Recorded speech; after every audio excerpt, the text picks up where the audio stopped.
Students, now we'll start the model 4, that is video lecture number 1. We'll talk about the DC generator. Before start of the DC generator, let us look what is DC machine. The converters which are used to translate an electrical input into mechanical output, or the mechanical output into electrical input, are called as the DC machines. If the conversion is from mechanical to electrical energy, then it is called as the DC generator. If the conversion is from electrical to mechanical energy, it is called as DC motor. I will make it very clear. See, in some of the applications, when electrical energy is generated by the mechanical applications, then it is called as a generator. Okay, it is called as DC generator. If the electrical energy is converted into mechanical energy, means by giving the electrical energy, if mechanical devices are operated, then it is called as DC motor. So these are some converters which will translate either electrical input into mechanical output or the mechanical output into the electrical input. So these kind of machines are called as DC machines. In that kind we have two types. One is DC generator, another one is DC motor. DC generator will generate the electrical energy. DC motor will consume the electrical energy.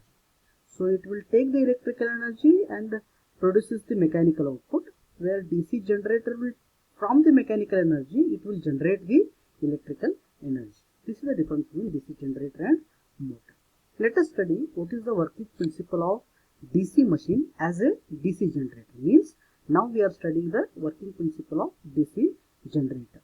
Usually the DC generator works in the principle of Fleming's right hand rule. Whenever some coil is rotated in a magnetic field, we know that EMF will be induced in the coil by using the equation E is equal to BLV sin theta volts per coil side, where B is called as the flux density in the Tesla, in terms of Tesla. L is the active length of the coil side in meters. V is called as the velocity with which the coil is moved in meters per second, where theta is the angle between the direction of flux and the direction of rotation of the coil side. So the direction of induced voltage is ascertained by applying the Fleming's right hand rule.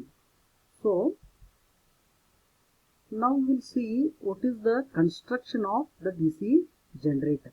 Usually DC generator consists of two parts. One is the stationary part, another one is the rotating part. You can see here this part, this is your yoke. The outside part is the yoke. Okay, these are the poles, interpoles we can call. This part is called as the pole shoe. Okay, so this is the field winding. Okay, so these all are whatever I told just now, like the yoke, poles, pole shoe, then your field winding. Okay, these all are the stationary parts. Now whatever you are seeing here, this part, this is the shaft, what we can say. This is your armature conductors. These are the armature conductors. This is your commutator. Okay, this is your commutator. This is the commutator segment. This is whole part is the armature part. This armature part is a rotating part. Mainly the DC generator is having two parts. One is the stationary part, another one is the rotating part. Let us see one by one what is the main use or the functionality of each and every part.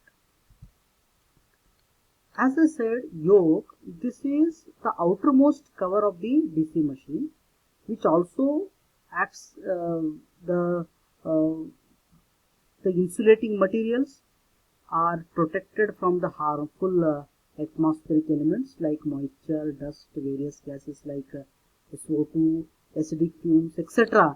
will be protected by the yoke. Usually this will provide the mechanical support to the poles. The poles are attached to the outermost part, that is yoke. This will provide the support to the yoke, poles. It forms a part of the magnetic circuit which provides a path of low reluctance for magnetic flux.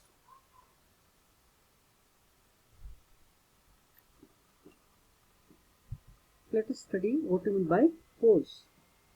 The poles are divided into two parts. One is the pole core, another one is the pole shoe. The pole core basically carries a field winding which is necessary to produce the flux. It will direct the flux produced through air gap to the armature core. I can show you the diagram here. So this is the pole shoe here, through this pole shoe. Okay, so this is the pole shoe, this is your field winding. So just now what I explained is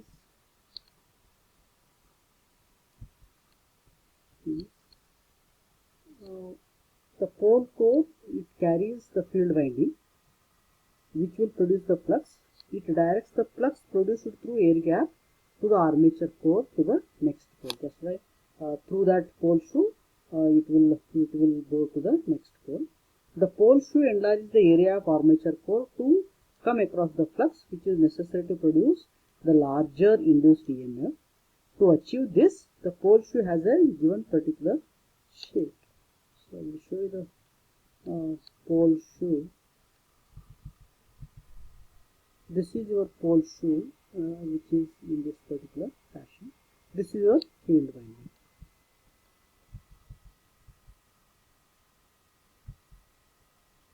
The field winding is wound on the pole core with a definite direction. It carries the current due to which the pole core on which the winding plates behave as an electromagnet, producing the necessary flux. It helps in producing the magnetic field. So the exciting the pole as electromagnet is called as field winding or exciting winding. So this is the field winding where the core is, the things are wounded on this. This is a field winding where the flux will be producing.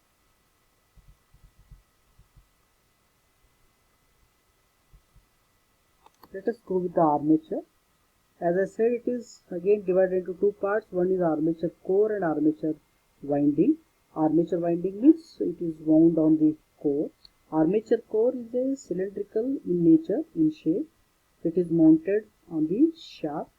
It consists of the slots on its periphery and the air ducts to permit the airflow through the armature, which serves the cooling purpose. Let us go with the armature. This is your armature, right? So this is the whole part is armature, which is situated on the shaft. The center part, whatever you are seeing, this is the shaft. Okay, these are the armature conductors. The slots, these are the armature slots. The armature conductors are placed in armature slots. Commutator is one of the most important part in a DC machine. Usually what happens, the EMF induced in the armature conductor is alternating. This needs rectifications in case of DC generator, which is only possible by using the commutator. So rectification in case of DC generator is done by the commutator. The commutator is here. I'll show you the commutator. This is the commutator part. The slotted area is called as the commutator part. The each part in a commutator is called as commutator segment. This will be used for rectification purpose in case of the DC generator. The brushes and brush gear, as already I told you, these are used to collect the current from the commutator and make it available to the stationary external circuit. Then the ball bearings are usually used as they are more reliable. In case of heavy duty machines, the roller bearings are preferred. So usually the main purpose of brush is it will collect the current from the commutator and it will provide it to the stationary external circuit. So the commutator part is here. This is the commutator part.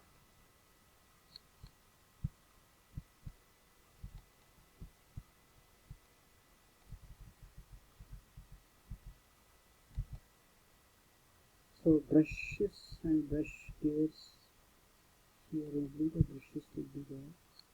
It is not clearly shown in the diagram. Let us study the different type of armature winding.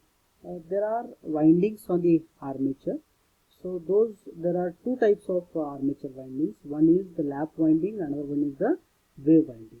So in case of lap winding, all the poles in a group of the coils are generating EMF in the same direction. At any instant of time, they will generate the EMF in the same direction, which are connected in parallel by the brushes. But in case of wave winding, all the coils carrying current in the same direction in series, but here in parallel. The coils are carrying a current in one direction are connected in one series circuit, and the coils carrying current in opposite direction are connected in other series circuit. In case of lap winding, it is called as a parallel winding. This is called a series winding, because here what happens, the coils are connected in parallel by the brushes. Here they are connected in series. The number of parallel paths is equal to number of poles. Usually A is equal to P. Number of parallel paths are called as A. Number of parallel poles are equal to P. So number of parallel paths and number of poles are equal to P. A is equal to P. But in case of wave winding, the number of parallel paths is always equal to 2. So A is always equal to 2 in case of wave winding. A is equal to number of poles. Number of parallel paths is equal to number of poles in case of lap winding. The number of brush required by this winding is always equal to number of poles, but here the number of brush required by this winding is always equal to 2. So here what happens, the number of brushes are equal to poles.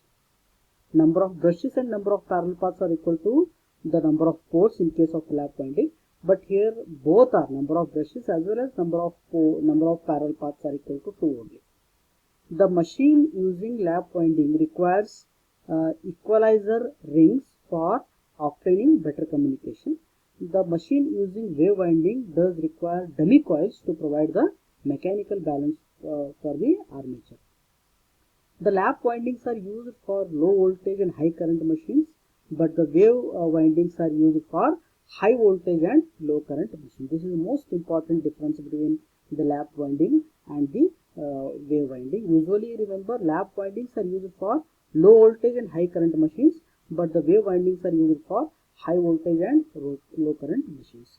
So the next part of the DC generator will cover in the next model. Here in this model, we studied what is the construction of generator, what is the principal operation of the DC generator, and what are the different parts of the DC generator, and what is the different types of the DC armature winding, such as we studied the characteristics of lap winding as well as the characteristics of wave winding. This is most important part in case of the DC generator.